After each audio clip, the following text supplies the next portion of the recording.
Alright, we should be live. We're back. We are working on the infamous Cruelclaw. Here he is if you haven't seen him already. And surprisingly, I have seen him exactly once during a draft and not in any of the games that I've played. Did not wind up with him, did not wind up against him. Unfortunately, it was like pack 2 or 3 when we saw him, and we were nowhere near being able to run him. Otherwise, I would have. So let's leave it on him for right now. Pull back up the list. So we're at 146 non-land cards, counting Cruelclaw himself. And I kind of want to be about 60 spells, 40 lands. Cruelclaw might be able to get away with a few extra spells and a few less lands because he's primarily trying to bypass casting costs. So we will have to see, though. Also, I don't have Mana Crypt on the list, and I probably should have Mana Crypt on the list. Yeah, let's go ahead and do that. Because he definitely wants to get off to a fast start, and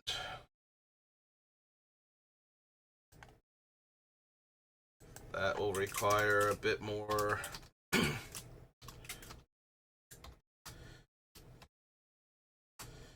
mana than usual, like fast mana. He has some other artifacts listed. We might change them out, though, depending. Excuse me. I can see him running, like, possibly the Mox Amber or something, just to... The idea of getting him off to as fast a start as possible really appeals to me because of how he works to begin with. The sooner we put all of his stuff into play and get him going, the better we're doing, so... The problem is that doesn't super help. I don't think he's a Jeweled Lotus deck, but he could be. He does get a lot of benefit out of being in play, so even though the Jeweled Lotus is only 2 mana towards casting him the first time, it might still be worth it. I'll think about it. In the meantime, though... Alright, so we're just going to go through the list and see if there's anything that retroactively probably doesn't need to be on there, now that we have the full list and everything. Animate Dead, almost definitely making it all the way through. Some of the other Reanimator cards might not. I think Animate Dead is basically stuck on this list, though. Demonic Tutor and Soul Ring are staples.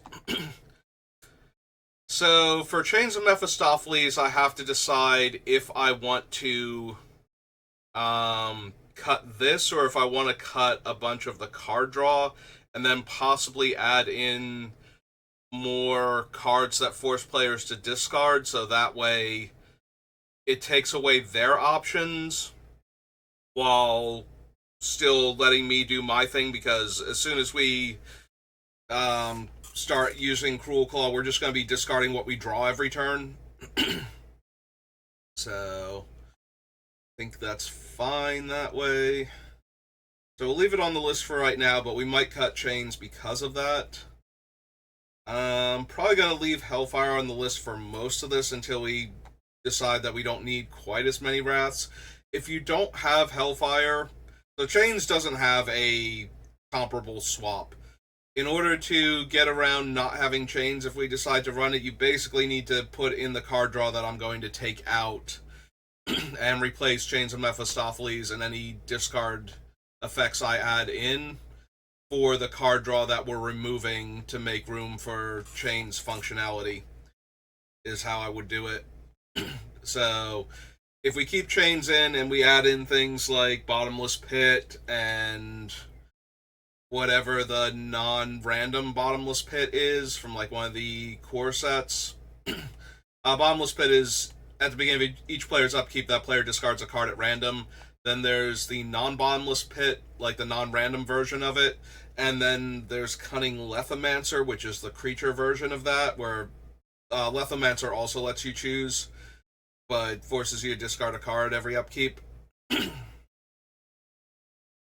So we probably put those in, or maybe like Gibbering Descent or something, and then we already have like the Necrogoyf and stuff, so we put those in, take out like the Staff of Nin and Mind's Eye and um, Phyrexian Arena and a couple of the other card draw spells, Nexus of Becoming, and we put in those instead. So yeah, if you don't have Chains of Mephistopheles and we do wind up running it, those are the swaps I would make. Most likely, we'll see how much room we had for discard and card draw and figure it out accordingly at the end there, but Hellfire, on the other hand, can just be replaced with one of the other Wraths. Maybe Overwhelming Forces at this point, since it got reprinted and it's no longer like a $200 card. But yeah, Overwhelming Forces can probably replace Hellfire. We just want something that's going to kill all of our opponent's stuff without killing most of ours, so... Dance of the Dead is probably the Reanimator spell I can most see cutting, but it's still cheap enough and efficient enough that it probably makes the cut anyway. Vampiric Tutor is a staple. Reanimate, this one and Animate Dead are like the two where it's just like, no, these are not getting cut as long as I have Reanimator spells in the deck at all. So, Scroll Rack is too good for setting up our commander. Sneak Attack might be a cut in the long run, since it puts the creature into play for exactly one turn, but it does give us another way to benefit from having the huge creatures in our hand. Squee, regardless of which way we go with the discard effect, Squee allows us to always have an extra card in our hand without drawing extra cards. So, Chains of Mephistopheles, we have a little more wiggle room when we have Squee. I can see cutting the Avatar of Woe, it's fine, but not essential. Plague Wind is almost definitely staying all the way through. Cauldron Dance is neat. And it's definitely a powerful one to hit with our commander if we have the good comes into play abilities. Depends on what comes into play abilities we have.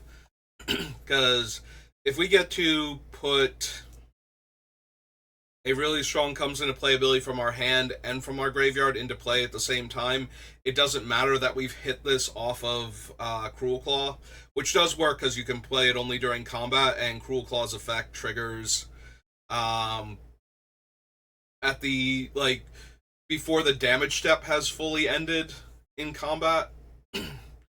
So you will be casting it during combat if you hit off of it. So it really depends if we have the bodies that care about coming into play or leaving play to determine if Cauldron Dance is actually right. Sabo's potent, but we can ditch her if we don't need her.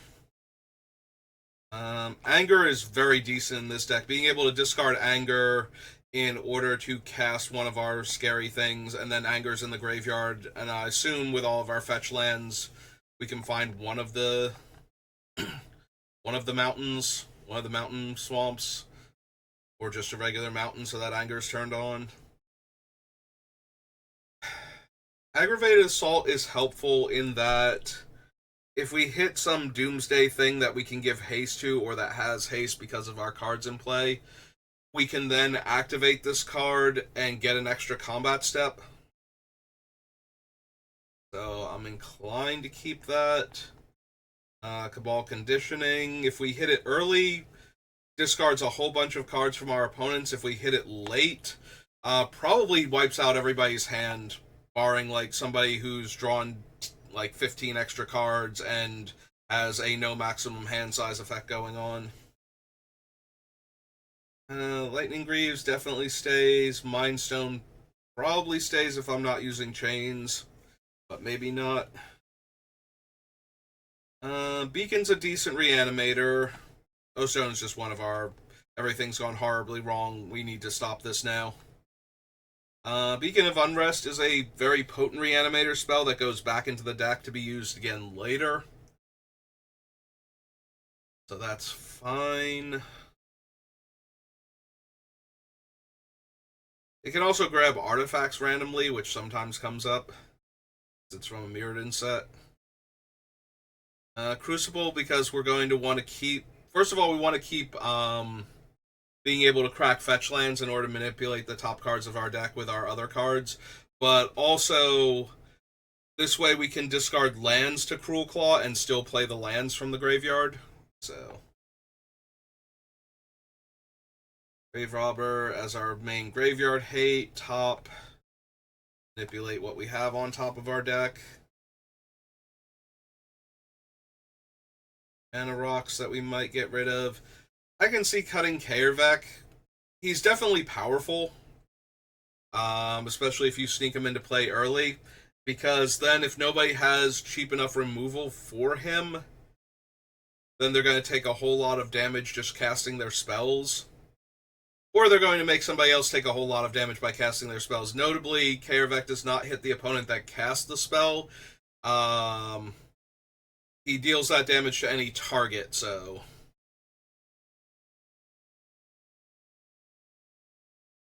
Chroma can be a cut. Pro 2 colors and flying is a lot of evasion and trample. Like, 2 colors can't block her at all. Every other deck needs large flyers in order to not take a ton of damage. Big Game Hunter is one of the better Madness cards we have.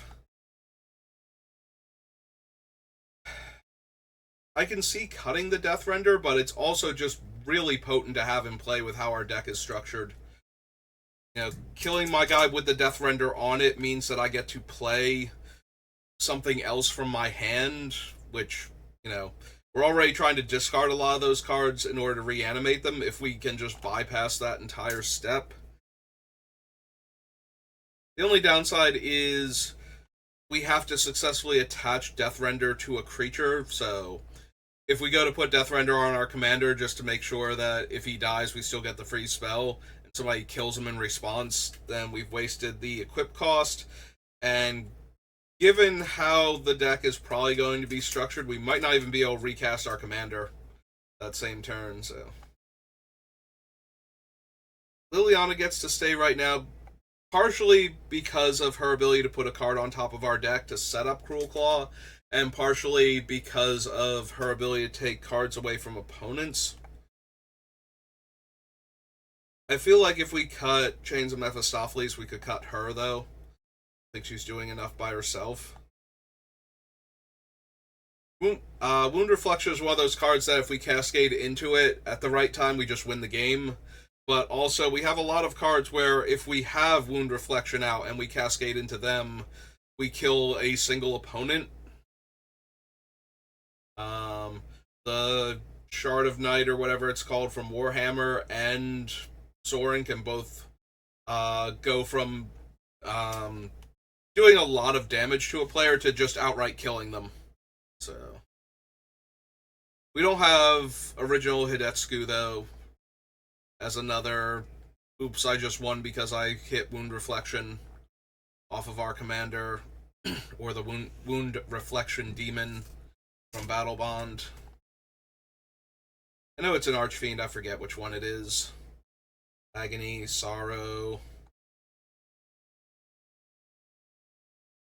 Sorin's in here because if we can cascade into him early, we just put one player extremely on the back foot. Downside is we might lose Sorin immediately after doing that, since he goes to 1, and we just attacked with our commander, so we might not have a blocker back to save him, but... Details. Artisan is an amazing reanimator spell in this deck.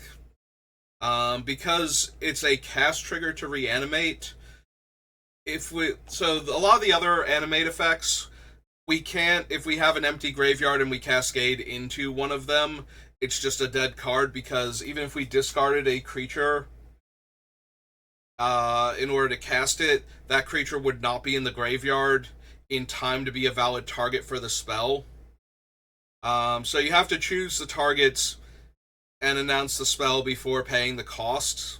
Like, you announce the spell, you choose targets, and then you pay costs. So At that point, we don't have a valid target in the graveyard, so because the paying the cost comes after choosing the targets, we can't discard a large creature and reanimate it if we didn't already have one in the graveyard, and because we're not casting it, the reanimation spell is just going to stay exiled, and we don't get the option to discard something, so that's kind of rough. Artisan of Kozilek, though, is a cast trigger to reanimate, so if we're casting him, by the time he's on the stack and his cast trigger goes on the stack to reanimate a creature, we'll have already discarded a creature card from our hand for him. In that regard, I've been wondering if I don't want the Phyrexian Reclaimer or whatever it is, the 5 mana 3/2 from Invasion, that is actually reanimate on a 3/2 body for 5 mana, because we would be able to discard a card first, but the 3/2 just seems so underwhelming, whereas this thing's a 10/9 Annihilator something. I forget if it's Annihilator 2 or Annihilator 1, but it doesn't really need to be one or the other. It matters that we're getting the thing that we're discarding back, and we're getting a 10/9 Annihilator, possibly on like turn 2 or 3, with a good draw.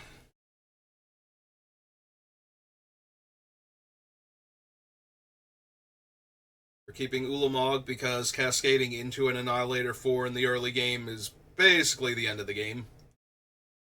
Same thing for Blightsteel.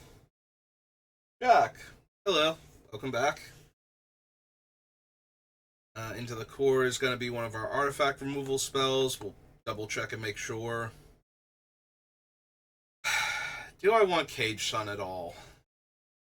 Cage Sun is one of those cards. I put it on the list because if we hit it early, having all of my swamps, which will be the most likely choice, suddenly tap for 2 black mana might make some of the more mid-range stuff castable. But the bonus is next to nothing. Yeah, I can see losing Cage Sun.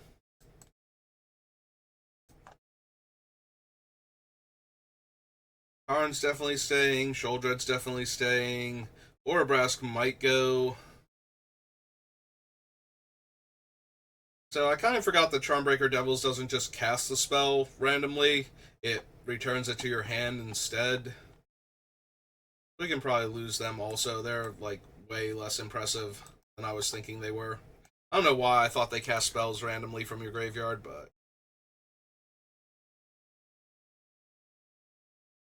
Rakdos is fine because, A, if we're casting him off of Cruelclaw, we'll have definitely dealt damage, because that's the requirement to trigger Cruelclaw in the first place, so he's definitely castable. And B, he might make some of our other things actually castable, where they are currently not, so... Rakdos gets to stay. Sire gets to stay regardless of if I stick with chains or not, because this is just incredibly brutal. This is a very get ahead, stay ahead type of card. Worst Fears. I could see cutting this, but Mindslaver effects are just so powerful. The downside is hitting this super early where the opponents can't mess themselves up. So you just get to, like, take their turn for them, maybe just pass and tap out all their land or something. Like, it's going to be very difficult to mess them up on, like, turn 3 or 4 with Worst Fears, other than just making them miss a land drop or something. Unless you get extremely lucky and they have, like, some weird card going on that works in their deck, but, you know, not when they're not in control of it. Something like, you can discard a card from your hand to do this thing. It's like, I would like to discard all of the cards from your hand. Or, you know, they have a Zoran Orb combo in their deck and you just sack all their lands and pass turn. But those don't come up nearly as often in the early part of the game, so... Worst Fear is usually not that good there, but so potent elsewhere that I kind of want to run it anyway. Ugin's too good early. I could see losing Kolaghan's Command. It's versatile enough to make it on the list, but not quite powerful enough.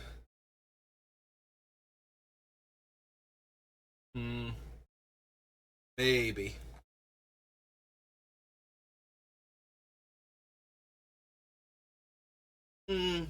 Yeah, high tide effects are not really what I'm looking for, I think.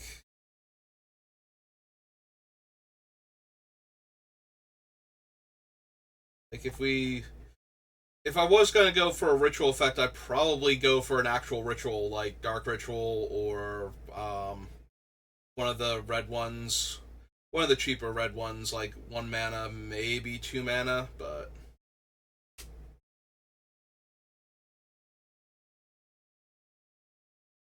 yeah, the Cage Sun was on the list just to get extra mana permanently, but it's kind of underwhelming with all the other stuff we have going on. We're keeping Ulamog. Judgment and Floorboards I can see just because of their madness effects. They're not great to cascade into, but they're not the actual worst, so. Do we want Ever After? Gets 2 things back. Yeah, I can see this being one of the Reanimator cards I cut. Because we don't need all of them. And while it's really effective because it gets back 2 creatures, it's also the most expensive one if I had to hardcast it, so. Although I think we've got 1 or 2 other ones on the list that are even worse than that from before we got this deep into the card selection process. Definitely keeping Emrakul.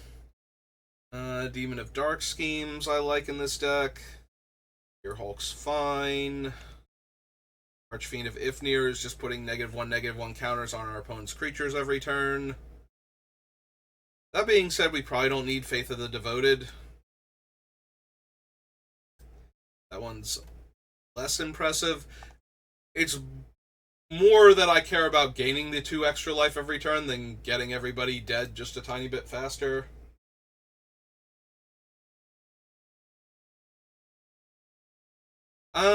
This is mostly because before I started doing this is just how I did the list to begin with, when I did them for myself. So it's kind of what I'm used to at this point.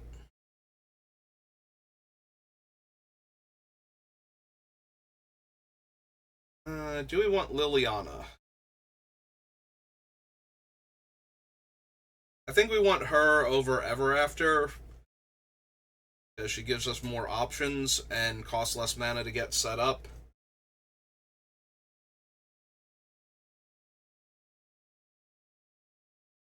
We want Dream Stealer still.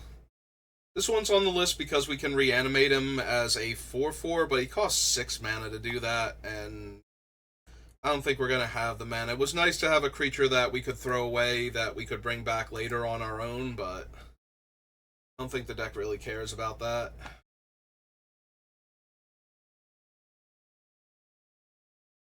I think we have better reanimator effects than Godpharaoh's Gift. This one both exiles the original and only gives us the 4/4 version of it. Azaketh is fine for right now. Atali's fine, but I could see cutting him. Each opponent sacks a creature or planeswalker. Each opponent discards a card, then I reanimate a creature. Yeah, it's another reanimate spell that I could see potentially going.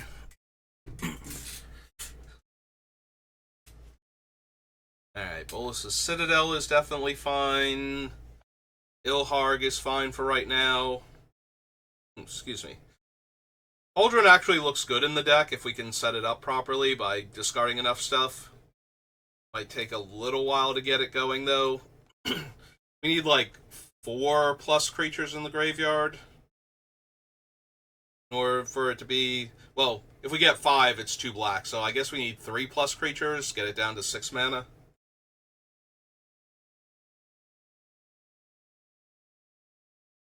The Hellbonder can go. As funny as it is to give our commander Super Menace, He's the only one with menace, so Morog is right now I think the best of our extra combat step cards. Excuse me. And Lithoform Engine is just fun.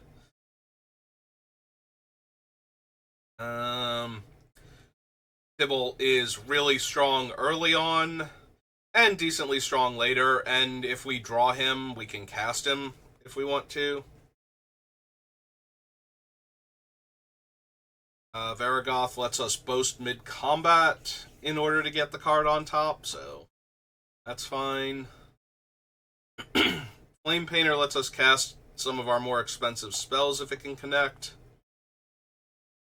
I could still see this being a cut, though, but it is nice to be able to suddenly cast in Garrick's Wake, because this 1/4 managed to get in for damage. And maybe kill everybody's stuff again real quick. I don't need Infernal Grasp. Also, that should be lose 2, not lose 3. Oh, for your typo, if nothing else, Infernal Grasp, you are smoten. Stormseeker stays in to give haste.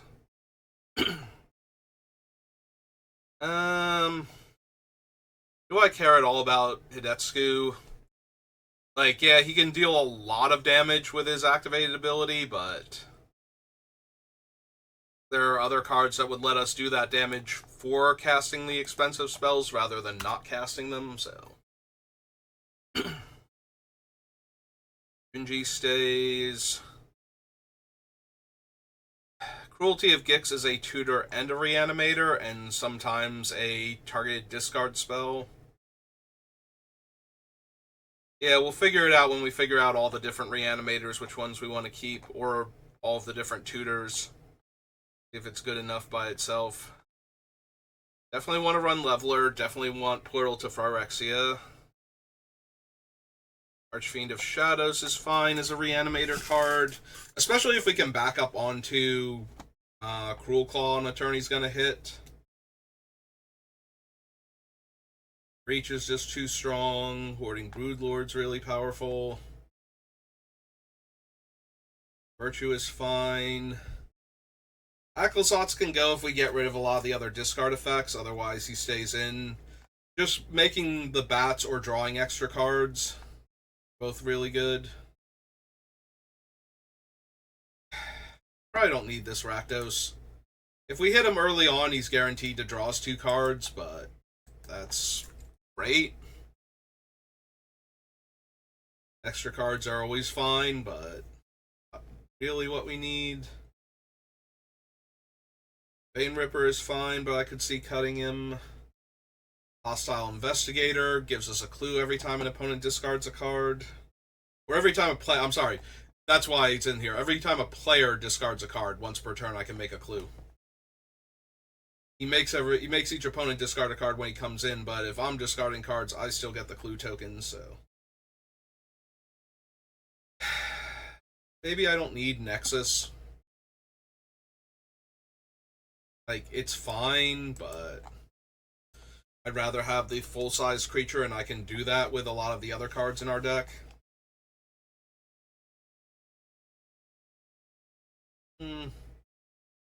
Yeah, we probably don't need Coiling Rebirth, honestly.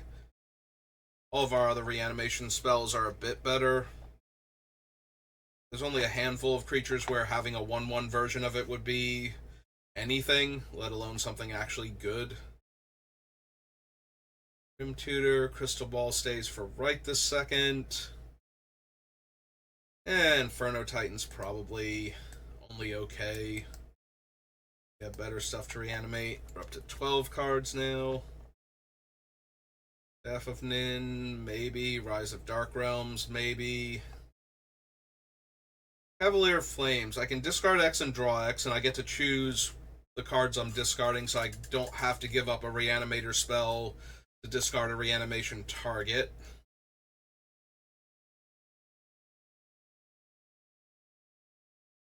I can give haste for 2 mana. And the damage based on the lands in my graveyard is fine because we run a bunch of fetches, so that might even be relevant. Yeah, he probably stays. Symmetry can go. I'm not even sure I want Imperial Seal, so we don't need that. Peaks is fine. Despot if I decide I want to be the Monarch, which I'm okay with as long as we don't run Chains and Mephistopheles. If we keep the Chains, I think I lose all the Monarchy cards. Opponents can't gain life. Oh, that's right, it's the Battle Bond one. It's Archfiend of Despair. Force of Despair is fine.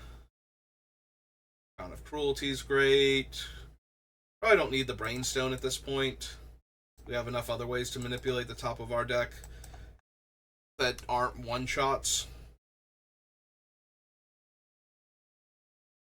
Voidwalker's fine, but it's mostly power level. We don't need this, and we could get rid of it if we needed room. Necrogoyf is a madness card that makes other players... Well, it makes us discard too, but it makes the opponents discard. We have enough non-legendaries to get back with Persist. Terminal Agony is barely playable. It is one of the better madness cards is the problem, since it just straight up kills a creature for 2 mana.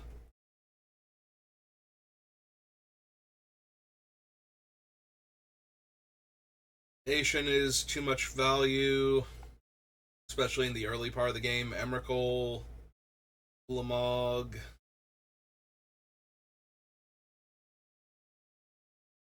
Ender's Plate can stay for now. 3 Monarchy cards stay until I decide if we're doing extra card draw or extra discard. Agent of the Shadow Thieves makes my commander Death Touch indestructible and gets a 1/1 counter each time he attacks.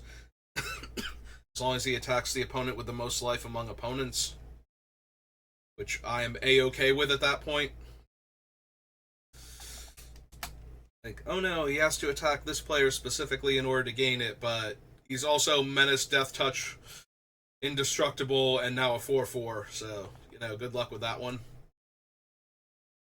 We almost definitely don't need the Copper Dragon. The Brain Stealer is fine. Ancient Brass is fine. Veshni is fine. Passionate Archaeologist does way too much damage. Archfiend of Spite is a madness creature.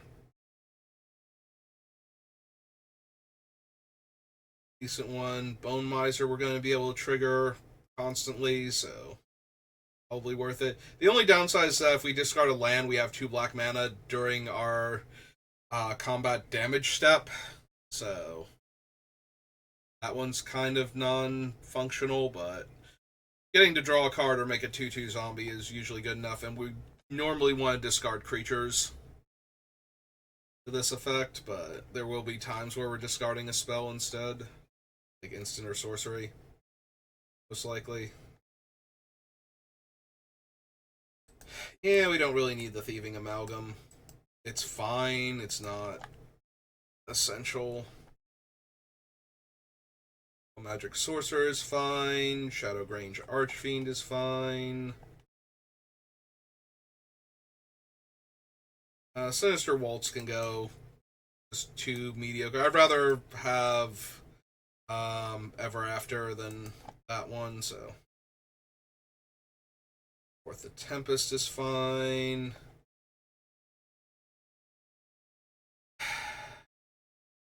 Desecrate Reality too mean in the early game and not good enough in the late game. Like, if we hit it early and we just exile a land from each player, that's so devastating, but if we hit it in the late game and we're killing, like, one of their things and it might not even be the most important thing, still probably fine. Definitely keep Rise of the Eldrazi. Cascading into that is hilarious. It's also an incredible thing to hit with the Flame Painter Efreet. Lockthwain. Again, if we keep the Monarchy, yes. If we lose the Monarchy, no. Heartless Conscription. This one we're definitely running because as like one of the backup wraths, because if we exile our commander this way, he only costs 3 to recast. And we have permission to recast him for the rest of the game, so it's fine in exile where he winds up. Poxwalkers is fine, not amazing. Constantly recurring 3/1 Death Touch whenever I do my thing, though, is probably worth it. Shara the Nightbringer is funny to me, and I kind of want to run it. Blood for the Blood God. We only cut this if we keep Chains of Mephistopheles, because if we discard our hand and then try to draw 8 cards, we discard our hand and mill 8 cards. And I don't think that's quite good enough.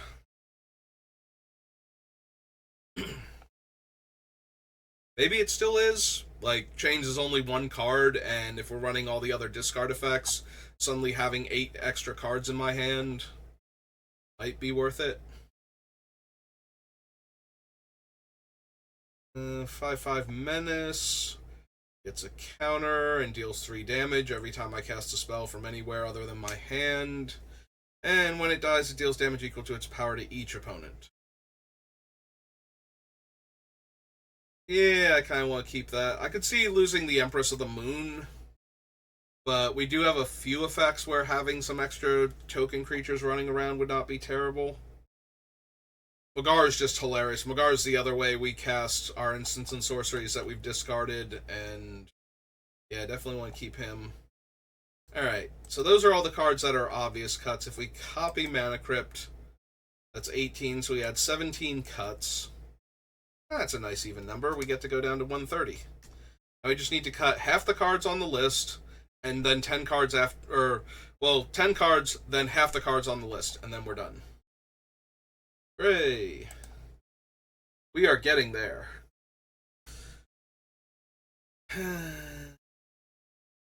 Okay. This is fine. Alright, let's start with the sub list now. Let's figure out all of our reanimation spells. So, Animate Dead. That way I can see how many we have and if I want to get rid of some of them. Dance of the Dead. Actual Reanimate. So we probably have a few too many here. I don't even know that I count Cauldron Dance because it only puts it into play very briefly.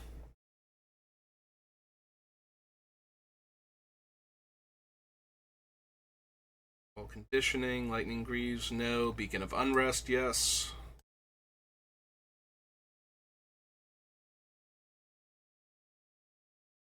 Excuse me. Death Render, no. Lily, no. Wound Reflection. Or no. Artisan, yes.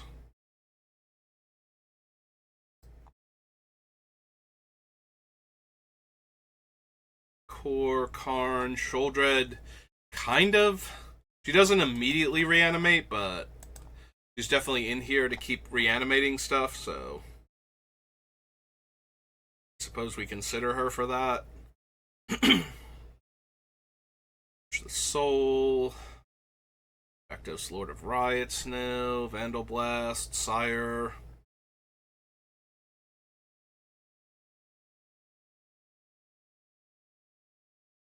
Or after.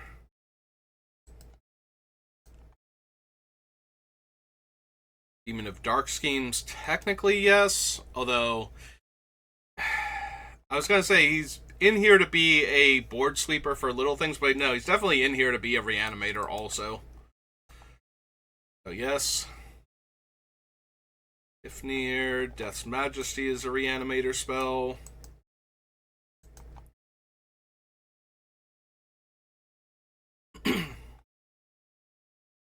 Eldest Reborn's a reanimator spell. Excuse me.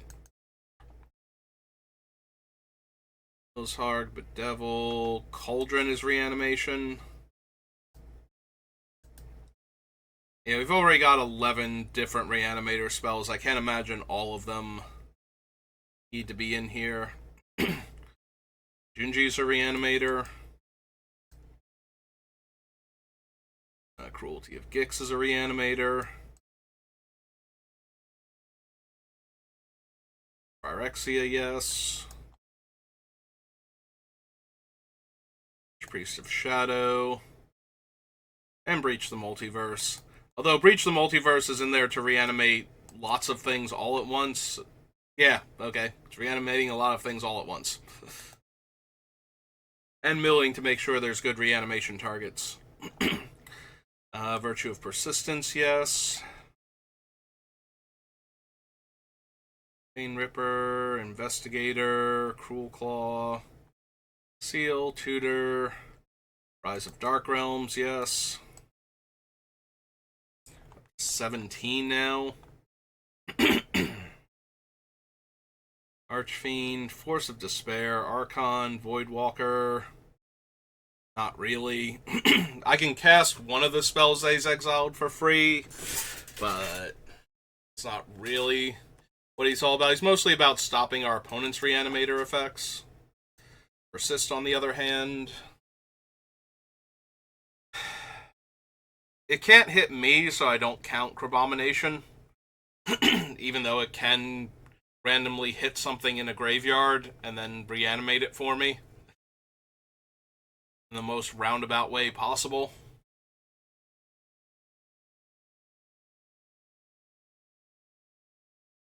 Brass Dragon's a reanimator. It's 19 now. Collecting Swat, Wild Magic, Shadow Grange. No. The Eldrazi, no. Court of Lockthwain, no. Inscription, no. None of those.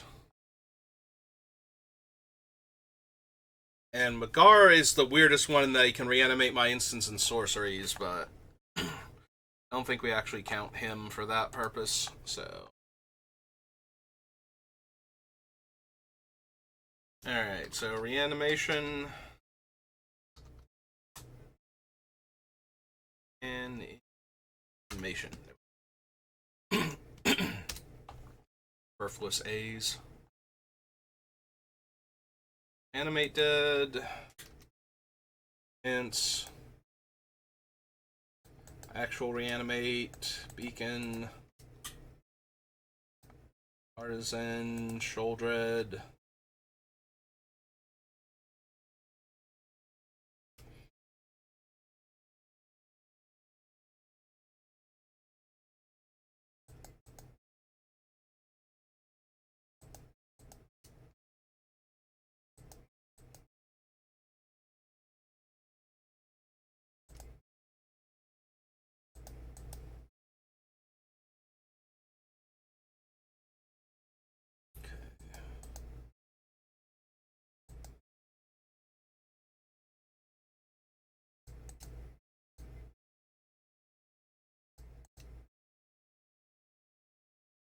Everybody. Alright, so we have way too many down here.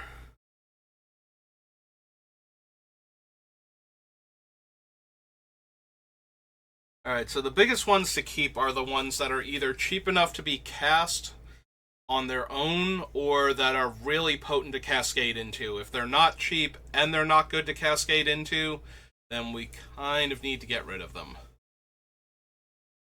So I feel like at that point, Beacon can go.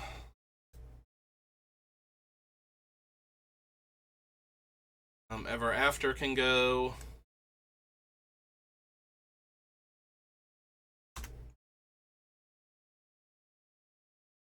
Yes, Majesty is fine to cascade into, and at 5 mana she's still castable. So She can immediately reanimate a thing, but she can also get value by making 2/2s and putting more cards in the graveyard, so we have better selection.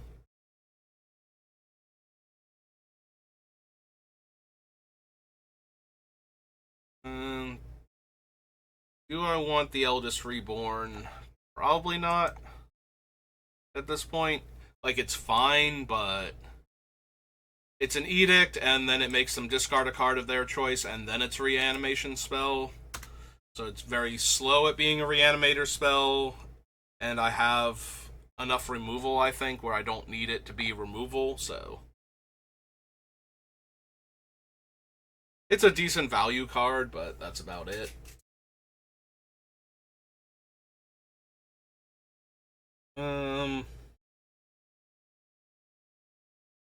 So Cruelty of Gix is always a reanimation spell, like we can just bypass the other 2 chapters and have it be a 5-mana reanimate a creature.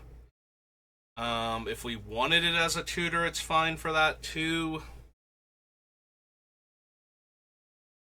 Especially since it's a tutor and then next turn it actually does the thing and gives us our creature back, so. Or somebody's creature back.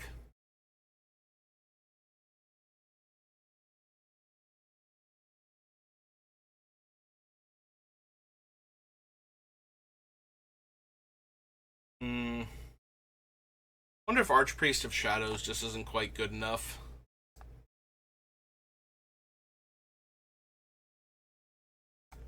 Maybe not. It's a little on the expensive side. It's not as impressive as some of our other things to cascade into. And we still need to be able to get through with Cruelclaw or something else that we back up with her at the time after spending 5 mana to cast her, which may or may not be a thing depending on how exactly we're planning on getting Cruelclaw through. But if we're using like Access Tunnel or Rogue's Passage, that's 4 to 5 mana tied up already.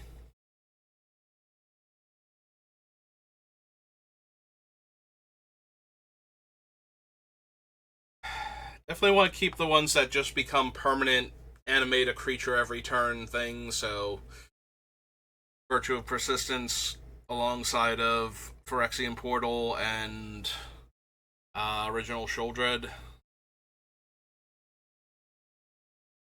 Rise of Dark Realms is insane in the late game and good enough in the early game. Again, if we just discard 1 giant creature to cast it, then we're good to go. I don't need the Ancient Brass Dragon. It's fine, but we have way better things. Persist is cheap enough.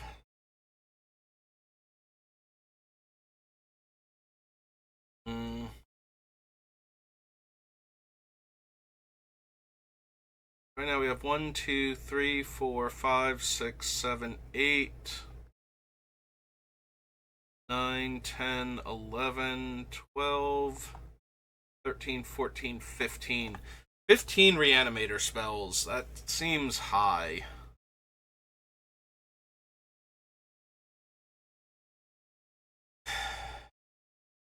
Maybe it's the Cruelty of Gix.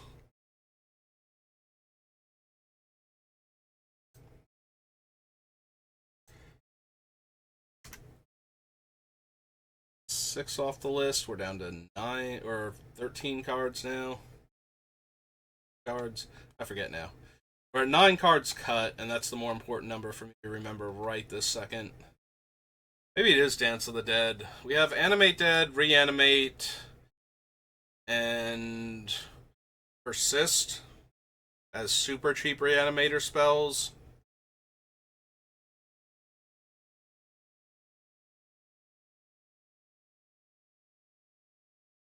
Yeah, maybe Dance of the Dead is just not good enough then.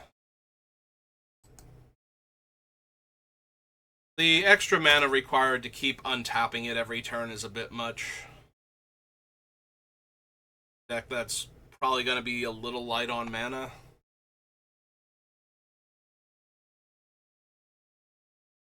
I think that's good enough for right now. Might have to cut it like 1 or 2 more eventually, but... So Dance is 1.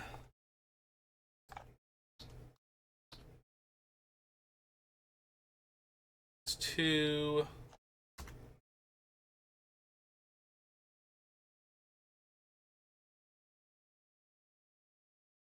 Grass is 3.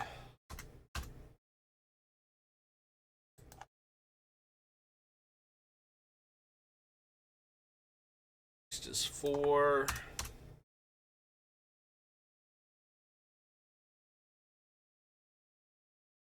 West is 5.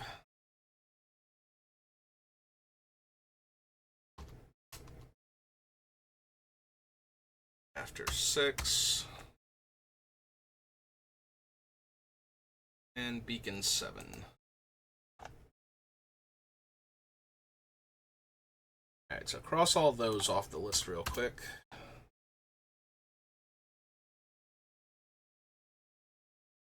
This is down to 123.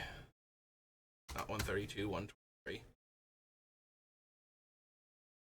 Alright. So we're just past the 50-minute mark, and I usually like to keep these down to a little less than an hour, so makes it easier for people that want to sit down and watch one of them. Although we are going to be changing up the format for the YouTube videos in the future. Like, Cruelclaw is going to be the last one I do exactly like this, but we'll still be doing the same. We'll still be building it the same way on Twitch. It's just that I'm going to do a condensed video on YouTube for the card selection afterwards, rather than have it be the entire, like, 50-minute stream where only, like, 10 minutes of it is actual relevant discussion of cards that are going in, and the rest of it is me reading the card going, no, no, no, constantly, so hopefully that'll make the YouTube videos a bit more appealing, but I still need to actually do the work, so the Twitch VODs will still be the same.